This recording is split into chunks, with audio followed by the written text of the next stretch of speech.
Tirunelveli junction ரயில் நிலையத்தில் வந்து இறங்கியதுமே சுந்தருக்கு மன மகிழ்ச்சி உண்டாயிற்று.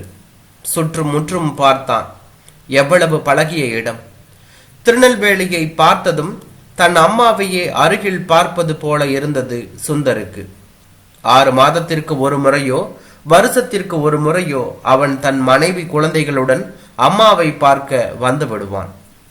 அம்மாவுடன் 4-5 நாட்கள் இருப்பான்.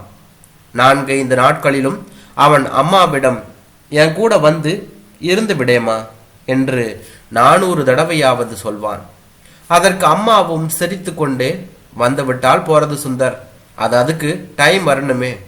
அப்பா இருந்த ஊர், நான் வாழ்க்கப்பட்ட ஊர், நீ பிறந்து வளர்ந்து படிச்சு பெரியவனான ஊர், குறுக்குத்துறை சுப்பிரமணிய சுவாமி கோவிலையும் அதை அணைச்சுண்ட மாதிரி ஓடுற தாமிரபரணி நதியையும் உயிரோட கலந்துட்டுதடா சுந்தர். அதுகளையும் இந்த சிங்கநரசையன் கிராமத்தையும் விட்டுட்டு வர மனசு வரமாட்டேங்கிறதுடா சுந்தர் என்பார்.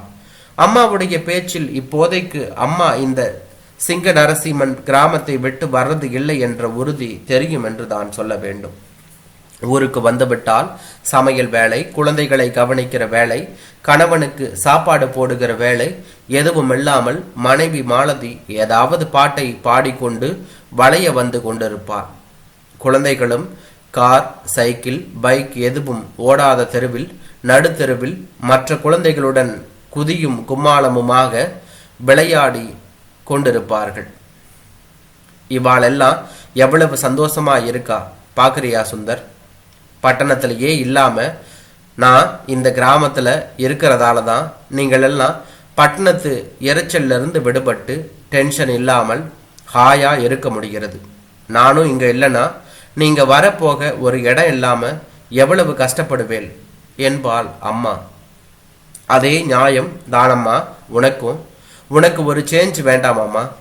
எவ்வளவு நாள் தான் இந்த கிராமத்திலேயே இது அப்பா ஊர், நான் வாழ்க்கப்பட்ட ஊர்னு சொல்லிண்டு வேற போக்கிடமே இல்லாம அடைந்து கிடப்ப என்பான் சுந்தர். அதுதான் அப்பப்ப வந்து மருமகள் நீ உன் குழந்தைகளுடன் கொஞ்ச நாள் இருந்துட்டு வர்றேலே சுந்தர்.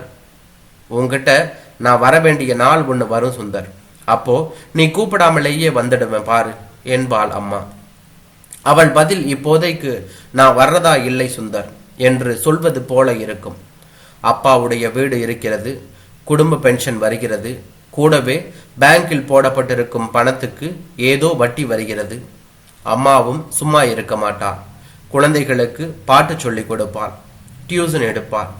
வெயில் காலத்தில் எல்லா வீட்டிற்கும் போய் வத்தல் வடாம் போட்டு கொடுப்பாள். ஒரு நாள் கிழமையன்று சில வீடுகளில் 10-20 பேருக்கு வடை பாயசத்தோடு சமைக்க வேண்டி இருந்தால் கூட அம்மாவை தான் கூப்பிடுவார்கள் என்று தான் சொல்ல வேண்டும். அம்மா அரைத்து கொடுக்கும் மாவில் வார்க்கும் இட்லி மெத்தென்று மல்லிகை பூ மாதிரி இருக்கும் என்று அனைவரும் சொல்வார்கள். வயதானவர்களுக்கு திடீரென்று பொருள் விளங்கா உருண்டை, தேன்குழல் முறுக்கு, சீடை ஏதாவது சாப்பிட வேண்டுமென்றால் அம்மாவை தேடி வருவார்கள். சின்ன தகர பிஸ்கட் டப்பாவில் போட்டு நமுத்து போகா வண்ணம் இறுக்கமாக மூடி வைத்திருப்பார். எப்போது சாப்பிட்டாலும் அப்போதுதான் செய்தது போல முறுமுறுவென இருக்கும் எல்லா பட்சணமும் என்று தான் சொல்ல வேண்டும். அம்மா ஒண்டிக்கட்டை, சர்க்கரை வியாதி, இரத்த அழுத்தம், மூட்டு வலி எல்லாமே கிடையாது.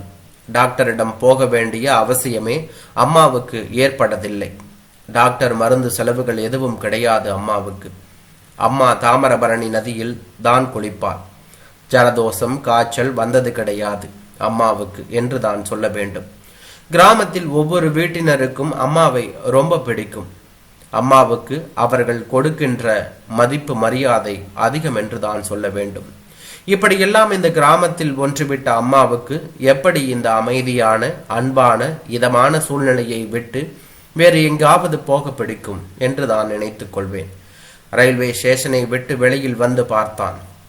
இரட்டை பாலத்தின் அடியில் நுழையும் போது சந்திர விலாஸ் ஓட்டலும் லட்சுமி விலாஸ் லாலா கடையும் தெரிந்தன. ஒன்று சாப்பாட்டிற்கும் டிஃபனுக்கும் பிரசித்தம், இன்னொன்று திருநெல்வேலி அல்வாவுக்கு பிரசித்தம் என்று தான் சொல்ல வேண்டும். அம்மாவுக்கு அல்வா பிடிக்கும். அதை எடுத்து வாயில் போட்டு கொண்டதுமே தொண்டையில் வழுக்கி கொண்டு போகும்போது அம்மா எவ்வளவு நல்லா இருக்குடா சுந்தர் என்பாள். அல்வா சாப்பிட்டதும் ஒரு கை மிச்சர் எடுத்து வாயில் போட்டு சூடாக காஃபி குடிப்பாள் அம்மா. மறுபடியும் எவ்வளவு டேஸ்டா இருக்குடா சுந்தர் என்று சின்ன குழந்தையை போல சந்தோஷமாக சொல்வாள் எப்போதுமே. 1/2 கிலோ அல்வாவும் 1/2 கிலோ மிச்சரும் வாங்கி கொண்டான் சுந்தர். சுற்றி சுற்றி வந்து கொண்டிருந்த ஆட்டோ ஒன்றில் தாவி ஏறி சிஎன் வில்லேஜ் போகலாமா என்றான். ஆட்டோ கைலாசாபுரம் மீனாட்சிபுரம் வழியாக சென்று திருச்செந்தூர் ரயில்வே கேட்டை தாண்டி சரிவில் விற்றென்று இறங்கி சிங்கநரசையன் கிராமம் நோக்கி ஓடியது. பச்சை மரசட்ட அழி போட்ட வீடு என்ற அடையாளம் சொன்னான் சுந்தர். ஆட்டோ நின்றது. இறங்கி கொண்ட சுந்தர் ஆட்டோவுக்கு பணம் கொடுத்துவிட்டு அம்மாவை இன்னும் சில வினாடிகளில் பார்க்க போகிறோம் என்கின்ற ஆவலில் படியேறி கதவை பார்த்தான். வீடு பூட்டியிருந்தது. அம்மா எங்கே போயிருப்பாள்? கடை கண்ணிக்கோ கோவிலுக்கோ? அவள் போகிற நேரமில்லையே இது என்று எண்ணியபடி சுற்றும் முற்றும் பார்த்தான். எதிர் வீட்டு கோமதி அக்கா கண்களை சுருக்கி பார்வையை கூராக்கி எதிர் வீட்டின் வாசலில் நிற்பது யார் என்று பார்த்தான். நான் தான் மாமி சுந்தர். அம்மா எங்க போயிருக்கா என்று கேட்டான். பண்ணையார் வீட்டுக்கு போயிருக்கா, சாயங்காலம்தான் வருவா. நீ வேணும்னா அம்மாவை பண்ணையார் வீட்டில் போய் பார் சுந்தர் என்றார் கோமதி மாமி. பண்ணையார் வீட்டுக்கு சென்றான் சுந்தர். அவனை சற்றும் எதிர்பாராத அவன் அம்மா பதட்டமோ பரபரப்போ இல்லாமல் சுந்தரா வா வா என்று வரவேற்றார். இங்கே என்னம்மா செய்யற என்று ஒன்றும் புரியாமல் கேட்டான் சுந்தர்.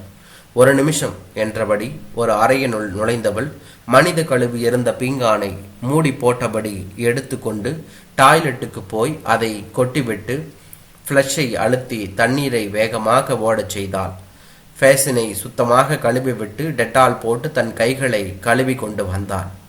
என்னம்மா காரியம் பண்ற என்று பதறியபடி கேட்டான் சுந்தர். பண்ணையார் சம்சாரத்துக்கு பாரிசவாயு வந்து கை கால் விளங்காம படுத்த படக்கியா கிடக்கா. மகனும் மருமகளும் அவளை நன்கு பார்த்துண்டாலும் அவ 2 பேரும் ஆபீஸுக்கு போனப்புறம் பண்ணையார் மாமியை பார்த்துக்க யாருமே இல்லை. மனசு கஷ்டப்பட்டது. சின்ன வயசுல பண்ணையார் மாமி மீனாட்சி எனக்கு கொள்ளையா செஞ்சிருக்கா. அதுக்கு பிரதிபலனாக அவளை நான் கவனிச்சுக்கிறதா சொன்னேன். பணம் வேண்டான்னு சொன்னேன். பிள்ளையும் மருமகளும் கேட்கல. மாசம் பிறந்தா 2000 ரூபாயை என் கையில் திணிச்சிட்டு சாயங்காலம் 6 மணிக்கு ஆஃபீஸ் விட்டு வந்ததும் நீங்கள் போயிட்டு வாங்கோ மாமி, நாங்கள் பார்த்துக்கிறோம் அப்படின்னு என்னை அனுப்பிச்சி வச்சுட்டு காலம்பரை ஃப்ளாஸ்கில் எனக்கு காஃபி போட்டு வச்சு ஹாட் பேக்கில் சூடாக பண்ணுற டிஃபனை வச்சுட்டு சாதம் கறி குழம்பு செய்து நான் மதியம் சாப்பிட எடுத்து வச்சுட்டு ஆஃபீஸுக்கு போகிறான். எல்லோரும் என்னை நல்லா கவனிச்சுக்கிறா, நான் பண்ணையார் மாமியை கவனிச்சுக்கிறேன் என்று சொல்லியபடியே வந்த அம்மா வீட்டில் பூட்டியிருக்கும் பூட்டை திறந்தாள் என்று தான் சொல்ல வேண்டும். நான் இப்படியே போயிடுறேம்மா என்றான் சுந்தர். ஏண்டா சுந்தர் என்று கேட்டாள். உனக்கு பணம் சம்பாதிக்க ஒரு வழி இங்கே கிடைச்சிருக்கு, அதை இழக்க நீ விரும்பல. அதுதான் என் கூட வரமாட்டேன்னு பிடிவாதமா இருக்க. இருந்துட்டு போ. இந்த உலகத்துல காசை விட பிள்ளை பாசம் பெருசா என்ன என்று சொல்லிவிட்டு படி இறங்கினான் சுந்தர் என்று தான் சொல்ல வேண்டும். சுந்தர், குழந்தைகள் எப்படி இருக்கா, மாலதி எப்படி இருக்கா? அடிக்கடி ஒரு பாட்டை பாடிண்டே இருப்பாளே. இங்கே நீங்க எல்லாம் வந்த போதும் நான் அங்கே வந்த போதும் ஒரு பாட்டு, அதை இன்னும் மாலதி பாடிண்டு இருக்காளா என்று கேட்டாள் அம்மா. என்ன பாட்டுமா? பரமசிவன் கழுத்தில் இருக்கும் பாம்பு கேட்டது கருடா சௌக்கியமா, யாரும் இருக்கும் இடத்தில் இருந்து கொண்டால் எல்லாம் சௌக்கியமே, கருடன் சொன்னது என்ற பாட்டு என்றாள் அம்மா. அம்மா ஏன் தன்னுடன் வந்து இருக்கவில்லை என்பதற்கான காரணம் தெரிந்தது சுந்தருக்கு. மாமியார் தன்னுடன் இருப்பது மாலதிக்கு பிடிக்கவில்லை. அவரவர் இடத்தில் அவரவர் இருக்க வேண்டும் என்பதை தான் அந்த பாட்டை அம்மா காது கேட்கவே அவள் பாடியிருக்கிறாள். அம்மா புத்திசாலி, புரிந்து கொண்டார். சுந்தருக்கு மனசும் கண்களும் ஒரு சேர கலங்கின என்றான்.